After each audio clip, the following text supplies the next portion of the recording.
Cloudcast Media.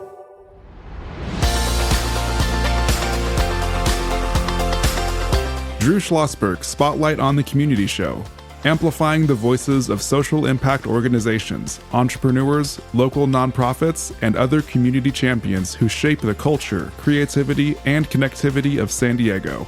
Brought to you by Mission Fed Credit Union, bringing good things to San Diego for over 60 years. Learn more about what is good for you and good for all by visiting www.missionfed.com. Welcome to another issue of Spotlight of the Community, brought to you by Mission Fed Credit Union. It's another great Friday. We call it Connectivity Capital. We're so happy to be here on another Friday with the longest running show in American history, Spotlight in the Community, 19 years and running now. And if you've been listening to the show, then you know my name is not Drew Schlosberg, the longtime host. My name is Charles Parisi. I'm the CEO and founder of Cloudcast Media, and I'm filling in today for Drew. And boy, we have a really, really special episode. I'm so happy to introduce the Spotlight, Dr. Lynn Gray, who is the amazing head of the California office of the Small Business Advocate. Dr. Gray, welcome to Spotlight in the Community. Thank you, Charles. Glad to be here this morning. Well, thank you so much. I know how busy you are crisscrossing the state of California, supporting small business. So thank you for joining us here on Spotlight in the Community. San Diego, as you know, is a big, big, big small business town. We don't have a lot of Fortune 500 companies. Small business is the engine of not only the state, but certainly San Diego. But boy, I'm so happy you're here. I could talk entrepreneurship literally every minute of every day. I'm so excited to be here with you. Thank you. It is my love. I think I have the best job in all of state government because I do get to talk about entrepreneurship and small business every day. Well, listen, I know that you were appointed by Governor Newsom to this position. So give us a little bit of your background and why our governor, the leader of our state, felt you were the right person to help lead the charge in advocacy for small business in the California. So give us a little bit of your background. Sure. I have had a career in advocacy. I ran my own business for 2 decades. I worked as a counselor for 2 small business development centers in the Bay Area. I sat on the board for a couple of chambers of commerce, and then I was the chief executive officer of the Fresno Metro Black Chamber of Commerce and Chamber Foundation immediately prior to my appointment by Governor Newsom in March of 2021. Wow. And it's been 4 years. I think that I was right for this role. And of course, I cannot put words in his mouth, but I was his selection. I think when I look at my career and I look at my experiences advocating for small business, being a small business, counseling small businesses, I think I've seen small business from many, many angles. And I think that those experiences have really given me the mindset, the knowledge, the experience, the capabilities to see policy and programs from the small business perspective. Listen, I'm no doubt that Governor Newsom made the right choice. In 2 decades of experience running your business, you've seen it all. So you understand the trials and the tribulations and the challenges of small business owners. So I'll tell you what I love to hear. I love stories. I think it's what makes us human. And so I could read your mission to our audience, but I'd rather hear about your mission through an amazing story. Tell us give us a story for how this advocacy works so well for small business in terms of the mission of the California Office of the Small Business Advocate. Wow. So, Charles, over the years, there are numerous stories that I could tell. But first, I've got to say that we are California's Office of the Small Business advocate, KLSBA for short. And our charge really is in our name. We're the office in the governor's office of business and economic development that is championing, supporting, building, providing resources for small businesses in our beautiful state. And as I just said, I love my job. One of the many reasons I love my job is that I get to help people that are just like you and me. Help them take their dream, their idea, their passion, turn it into, a community servicing, job creating, economy building business. And we are tied to local communities, local people doing things every single day to support the people around them and to support their families. And it's that connectedness that really is at the heart of what we do. So when we work with a business, we really are working to build community. A story that I love, when I was in Fresno, there was a small business, that mental health business. And the young woman who was running that business had become a chamber member when she was in school and had shared her plan with me. She got out of school. She established her business. She was running, and she came to the chamber and she said, there is an RFP that was put out, but it's for nonprofits. But it is everything that I do in my business. This is just right for me. How do I get involved? How do I tell them that I do this? And just because I'm not a nonprofit doesn't mean I can't provide the services. And I said, well, that's exactly what you tell them. We reach out, we advocate on your behalf, and we see what they say. And we did exactly that. And after reviewing her business, made the decision that she could apply. She ended up being awarded that contract, and it was a cornerstone contract for her business and significantly contributed to her growth. Her business is, 5 years old now. It's booming. She's doing great. She's hired locally. I mean, it's the kind of story that reminds me why we do what we do.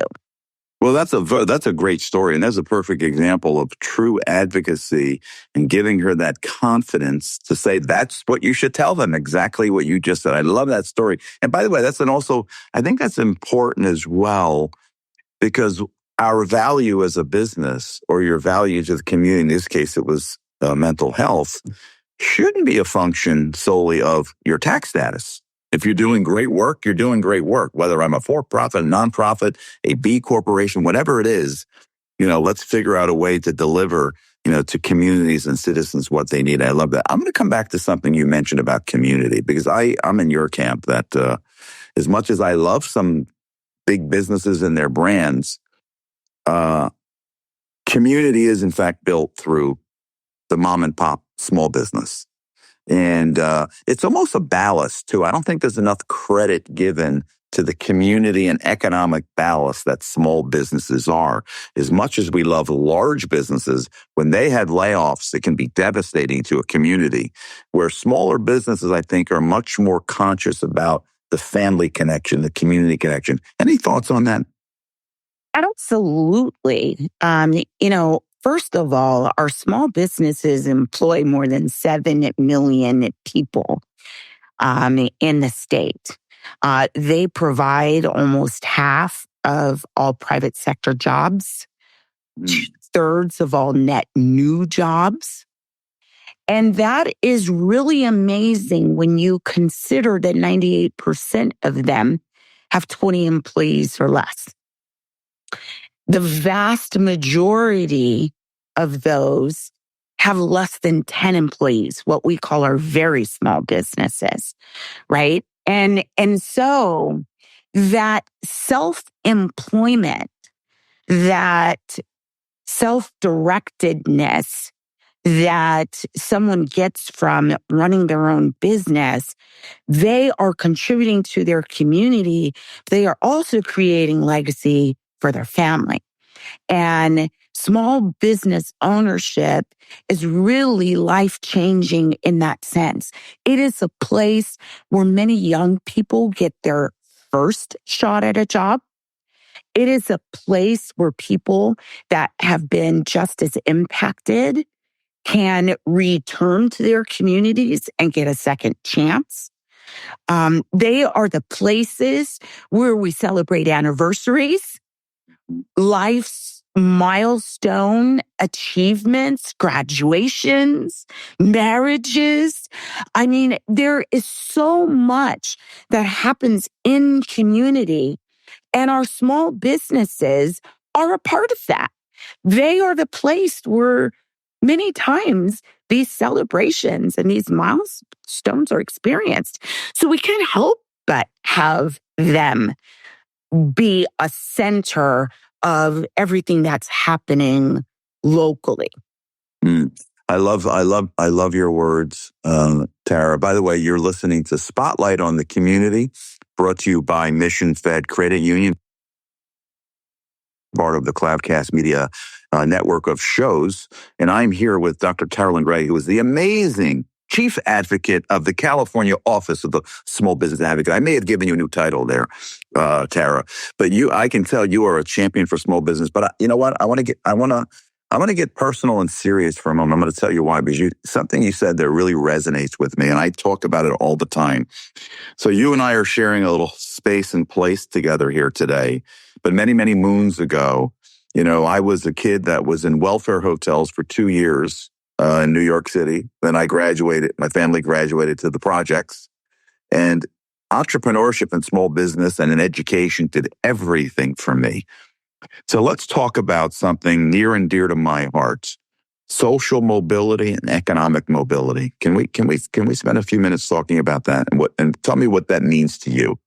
Absolutely. And that's a thread, Charles, that really matters to me. I say that we have 3 imperatives for small business success. The first one is to democratize access to capital, which we can talk about later. The second is to diversify the innovation economy, also later. Third, and most important, is driving economic mobility through entrepreneurship, an opportunity that needs to be available for everyone, period. And it helps us create a California economy that works for all. My parents grew up in the Central Valley, Bakersfield, California, and 2 kids that worked in the fields as they grew up. That's how their families earned their livings. They left when they graduated high school. They left the Central Valley because they did not believe that there was opportunity there for them. So they left for the big city. My mom, UC Berkeley. My dad, Cal Poly Pomona, then San Diego State, and finished at San Francisco State. Mom ended up with a Juris Doctorate degree, dad a pair of master's degrees. Incredible careers both of them had. The real point is they had a California dream, and their dream was to leave their impoverished agricultural community in pursuit of an education and a better life for their children. And they were able to achieve that on that first pillar, education. And what made that possible for my mom is the fact that my grandmother owned her own business. There you go. My grandmother ran a beauty shop out of her home, and she did the field and a beauty shop until she was able to make the beauty shop sustain her family. Wow. And so to me, my family has experienced that very economic mobility. Wow. Well, listen, I love here. What a beautiful story. And that's what it should be all about. I sometimes make the case that every university in this country should be measured by one thing only. Are your students rising? And are they mobile? Wherever they're starting in life. But the key is we should all be measuring things about social mobility and economic mobility, because that's how we all move together and we move up together. And we eliminate a lot of challenges and problems in the world when we give everyone a chance. I like to quote the immortal words of the phenomenal James Brown: "Open the door and I'll get it myself." And that we need to be making sure we're opening every single door possible in every community in the state of California, which is exactly what you do every day when you're advocating on behalf of 4 million plus small businesses. So let me ask you a question, so we can get a little bit more into some of the key initiatives, because advocacy and programs and capital. Let's talk capital for a second. Is that in your portfolio? Yes, absolutely it is. As I mentioned, it is one of our 3 imperatives, or what we call the 3 Ds, at democratizing access to capital. And I think what that really means for us is the right size capital for the right stage of business and the right type of business. We in California, we really created the unicorn, right? And when you think of Silicon Valley and you think about the tech giants, right, they have the California brand and the California stamp on them. But when we start to talk about the numbers, and you just said it, we've got more than 4 million small businesses in the state. When we think about them, the vast majority of them have a profile far different from our tech giants, right? And their need for capital is very different. They need operating capital to keep their restaurant open, to keep their employees hired. They need marketing capital to start up in a new location. They need support. They need the know-how. If they're a great engineer and they've come up with an idea, they may not understand other aspects of supply chain. They may not understand customer service the way that they might need to. They might not be a great salesperson, can be an incredible engineer, but not a great salesperson, and so struggle to actually sell their wares. So one of the things that we've been able to do, and I have to give credit to Governor Newsom for doubling down on the investment in small business during my tenure, and our technical assistance network, which we recently last year rebranded. We used to identify the services by the name of the program or the funding that created it. We said, you know what?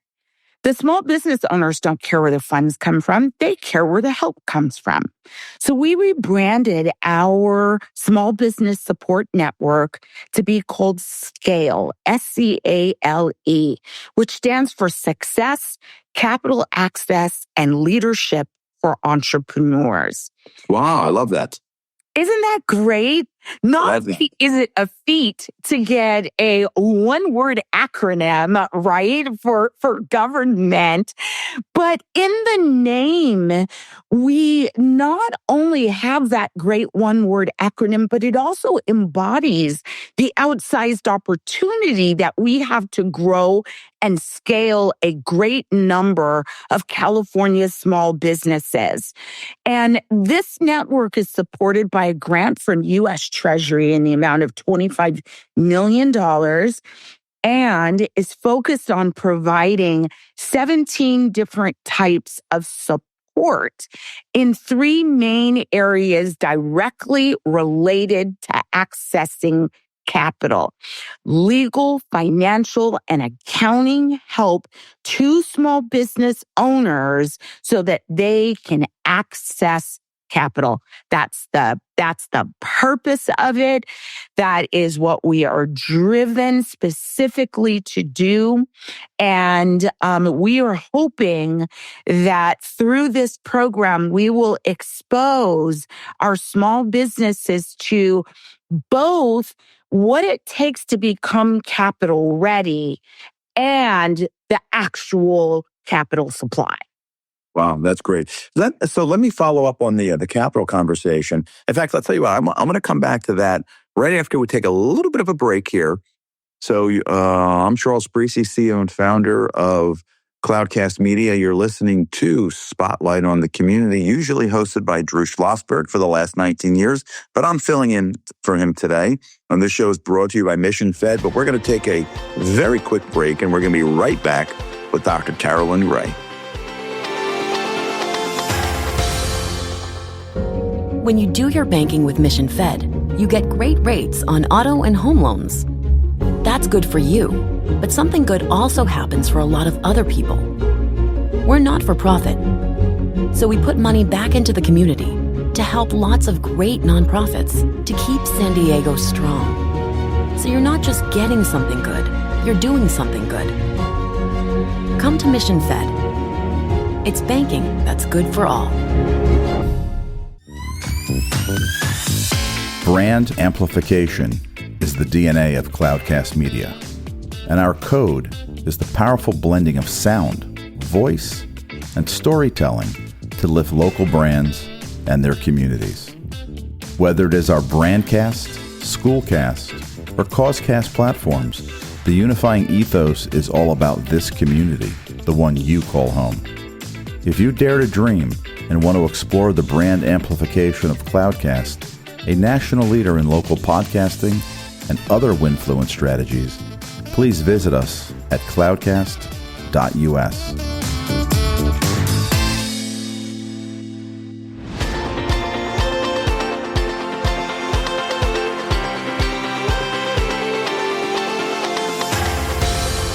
Welcome back to Spotlight on the Community. We were just talking about capital and small business with Dr. Lynn Gray, who is the chief advocate and the leader and the director of the California office of the Small Business Advocate. Tara, we're back at it. So a question for you. Let's continue with the conversation about capital, because I think I have a hunch I know the answer, but I want to ask you. So access to capital is extraordinarily important. But teaching entrepreneurs how to deploy capital, how to invest that capital to drive their business, are there various resources, initiatives, workshops, webinars that your office provides along those lines? Absolutely. So in the Scale Network, we have more than 122 partners across the state, more than 1,000 counselors that are providing one-on-one support, also doing webinars and in-person trainings. So this network is really focused on making sure that our small businesses are aware also that there are different kinds of capitals. We have state guarantee programs. We have CDFIs. We have retail banks that are, paying attention to small business and really working hard to make sure that they get capital.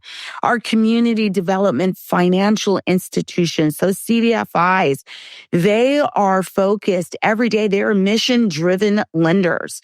Their mission is to work with small businesses and make sure that they can get the capital that they need to operate.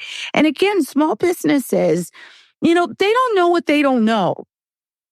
And it's necessary many times to get with a professional that understands your industry to help you identify those gaps in knowledge, to say, hey, have you thought about this? Or, there are other people in your industry doing Y.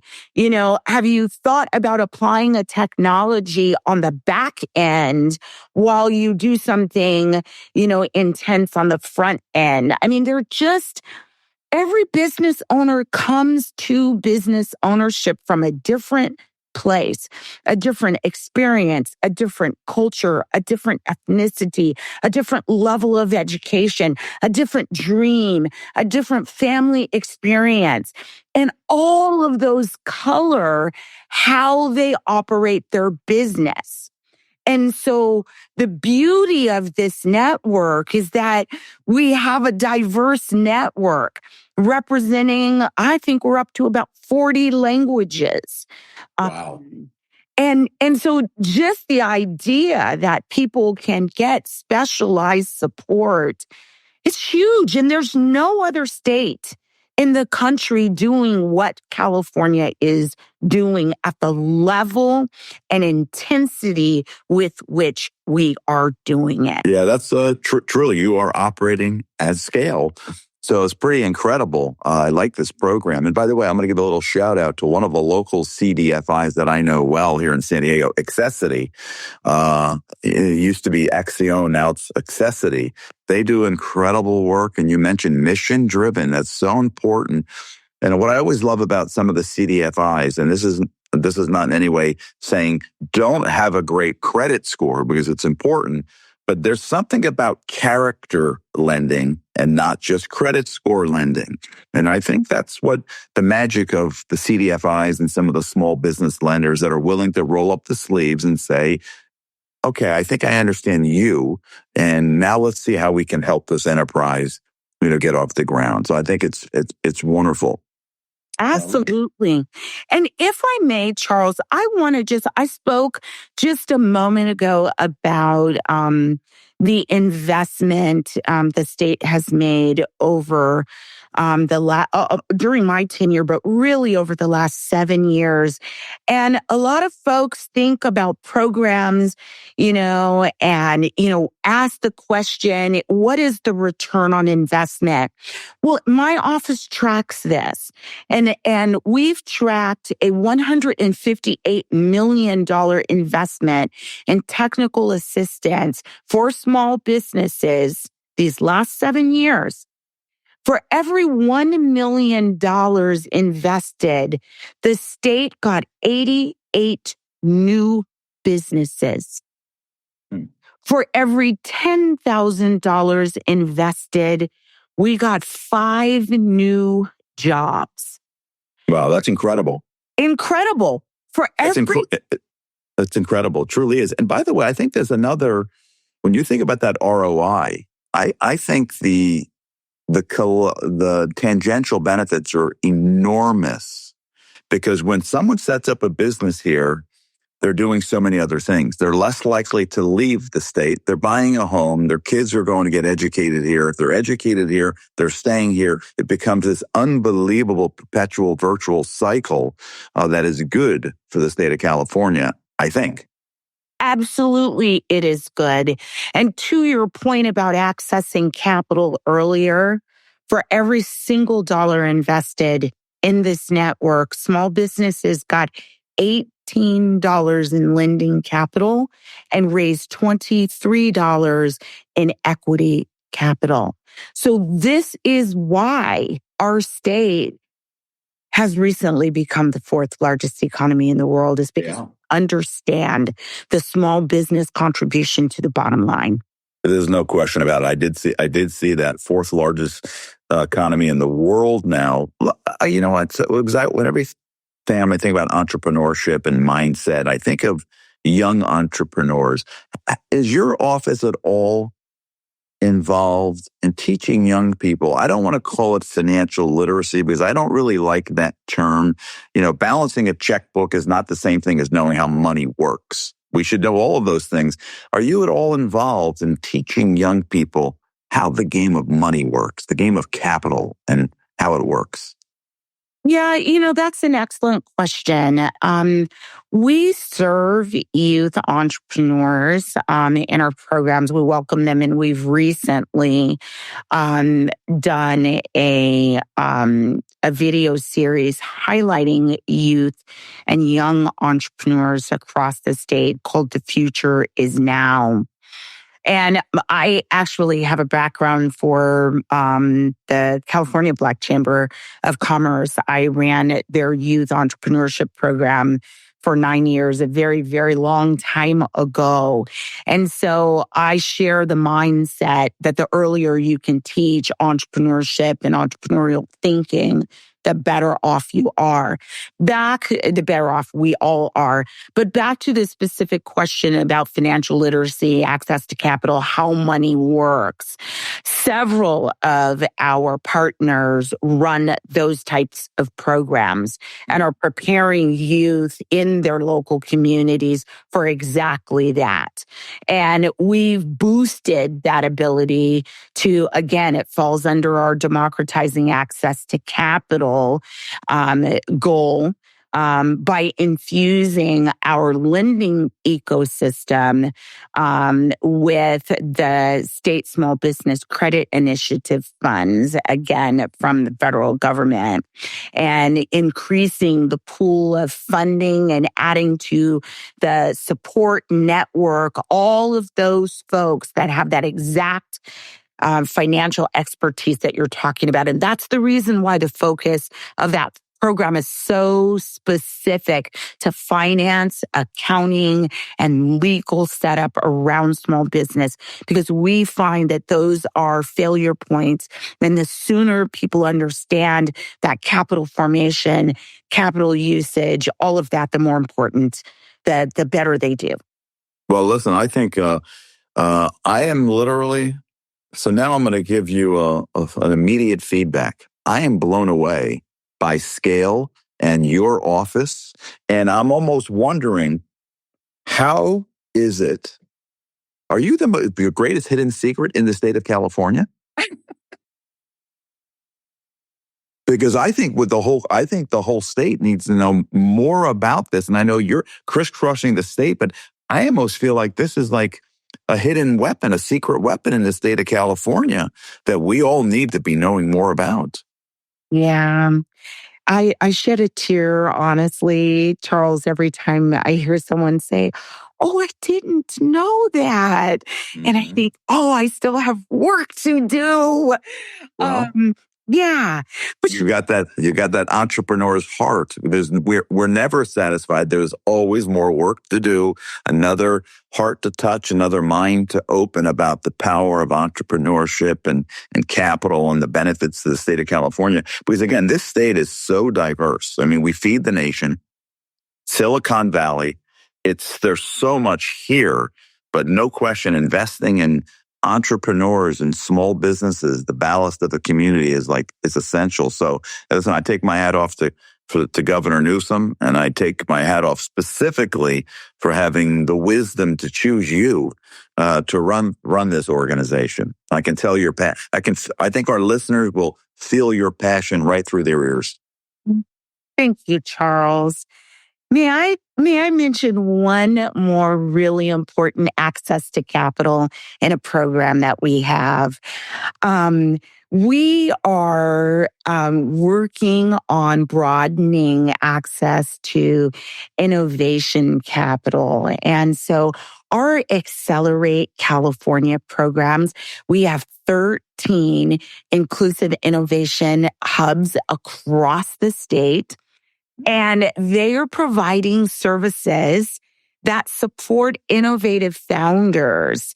And a very special part of that program is once founders matriculate through the program and have finished and are certified by the folks that run that program, they have an opportunity to compete for non-dilutive innovation grants, non-dilutive capital by way of innovation grants through our Accelerate California partners. And anyone who knows how difficult it is to be a founder and how difficult it is to get access to that capital as a startup knows that non-dilutive capital is golden.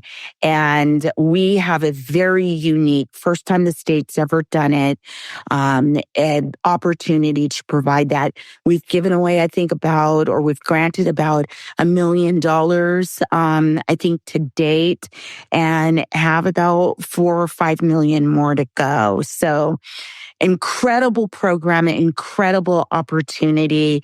And yes, this is, no matter what you hear, from the folks that are down on where we are, we still are a great state full of opportunity. Our businesses, we have a lower first-year failure rate in California than anywhere else in the nation. It's still a great place to do business. It's a great place to start a business, grow, thrive, and to realize your California dream.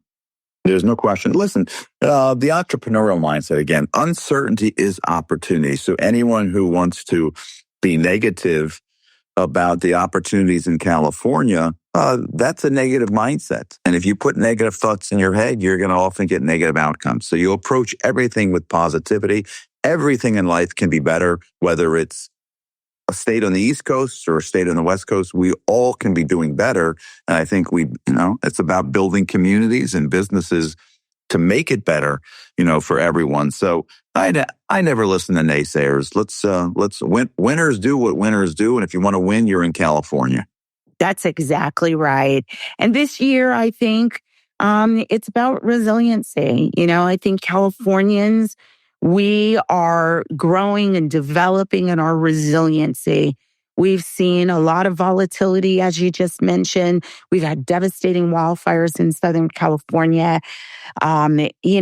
We are sure to take care during fair weather and blue skies and prepare, to weather the storm during gray skies. It's really about building our ecosystem, connecting with resources and support, listening to great local resources like your podcast, Charles. The more outlets we have for information, the more access points we have for people to get to the resources that are offered through my office. Mm-hmm. Absolutely. What a story. Hey, real quick question. The innovation hubs, you mentioned 13 of them. By chance, or is one of them in San Diego County? Yeah. We have, I don't have the list right in front of me, but if your listeners go to calosba.ca.gov, again, calosba.ca.gov, if you go to get help, that top menu, get help for your small business, then you can actually be directed to our scale page. And there's literally a map of the state of California, and every single one of our centers is listed on that map. And so folks can see county distribution, and you can literally put in your zip code and see which providers are closest to you. So we have tremendous support in San Diego County. Wow, that's great. Well, what I'd love to do, Tara, is, and I know you're all over the state, I would love for you to join us in studio on a Friday when you happen to be in San Diego, and maybe bring one of your local partners with you, whether it's a CDFI or a mentor, you choose. And we'd love to have you come in studio, be a regular. If you want to come in once a quarter, we'd love to have you. And let's keep telling the story and the power of capital formation, business formation, and giving everybody a chance to access the American dream, the California dream. So please be a regular here on Spotlight in the Community. And next time, though, I want to see you face to face. You got it, Charles. Love to do it. So listen, you've been listening to an episode of Drew Schlosberg's Spotlight in the Community, brought to you by Mission Fed Credit. You're doing amazing things for San Diego for over 6 decades. If it's an important cause, Mission Fed is usually there, and we're so proud to have them as a partner on Spotlight in the Community. And this has been a really special episode with Dr. Lynn Gray, the leader, the state champion for small business. She's the head of the California office of the Small Business Advocate. Tara, thank you so much for being with us here today. Thank you, Charles. Okay, listeners, hope you enjoyed it, and we'll be back as always every Friday with more shows. You've been listening to an episode of Drew Schlosberg's Spotlight on the Community Show, amplifying the voices of social impact organizations, entrepreneurs, local nonprofits, and other community champions who shape the culture, creativity, and connectivity of San Diego community. Brought to you by Mission Fed Credit Union, bringing good things to San Diego for over 60 years. Learn more about what is good for you and good for all by visiting www.missionfed.com.